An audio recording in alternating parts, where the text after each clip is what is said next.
So, this is what I like to call trial by fire. There's a whole lot of mirroring in this spread, for one.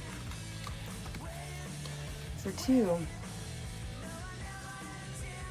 all of this is basically a full circle energy. It's fire and ice. It is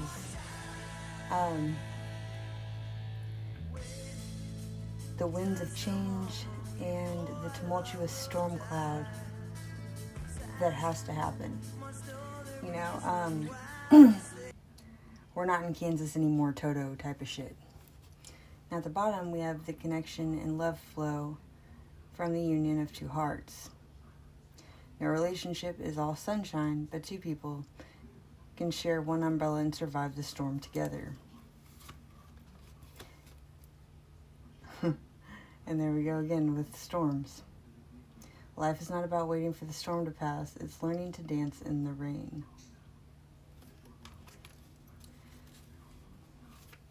You know, this is about, you know, the seeds that we sow and what we harvest from it.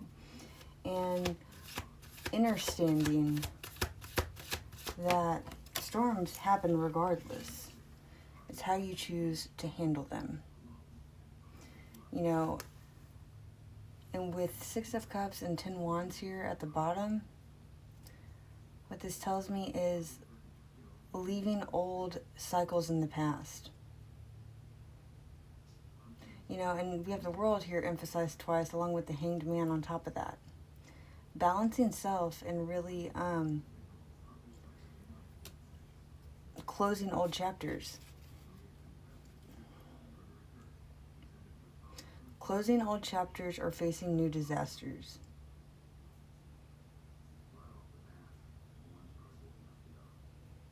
You know, you're seeing things clearly. This is the end of a cycle or a paradigm. We have the Sun.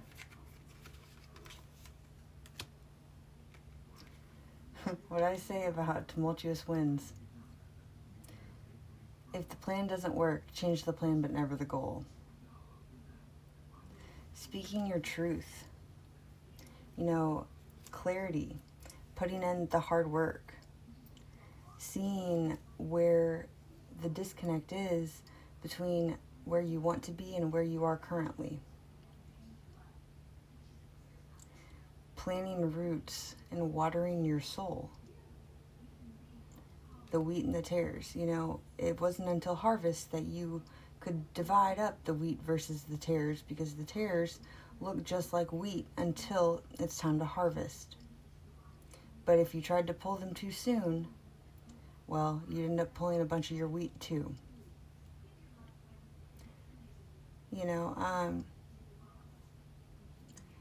this is seeing things clearly. You know, what are you willing to put up with? What is rejection, projection, and redirection? You know, you can't build and bullshit at the same time. And so, what you trying to do?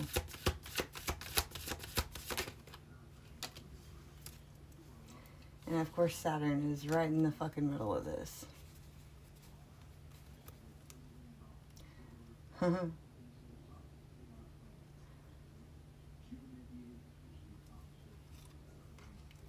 Colors of the wind, spinning arrow direction.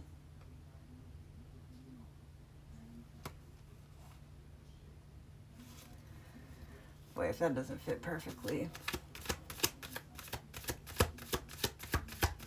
Alright, anything else before we close this out?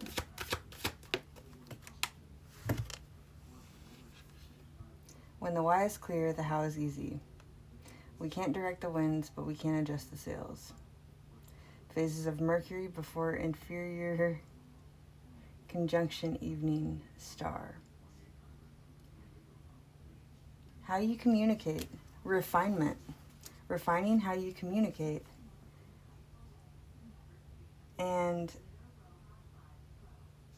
what you allow to grow, what you need to let go, and, you know, what insults your soul. You know, raising the bar and raising the standards, because some of these things cannot come with you into the new year. You know, this is really, with elementals and otherworld and fairy rings, it's giving me oak, ash, and thorn. If you don't know about oak, ash, and thorn, that is said to be a very, very magical space where all three trees meet. Look into oak, ash, and thorn. And, you know, really, really moving forward in your life with wisdom. And on top, all great leaders are readers. True magic lies not in the future revealed by the cards, but in how I face reality. How I listen to my heart and discover the wellspring of my own strength. The star and the moon guide me through the night. Even in the darkest times, I can find the light to move forward. And the moon reminds me I can find my direction in peace, even on the unpredictable journey of life. You know, seeing what's been done in the dark and shedding light on it, but for healing, not harming. You know, reaping the rewards of your harvest and reaping the regrets of it too. What did you learn? The greatest of lessons, I tell you what. And the scales are tipping in your favor. You know, whatever came out, it's clearing the air and it is lightening the load. Anyways, this is Natural Born Healer. Like, comment, share, subscribe. Give me a follow if you're not following me. I love you. You got this. Keep fucking going.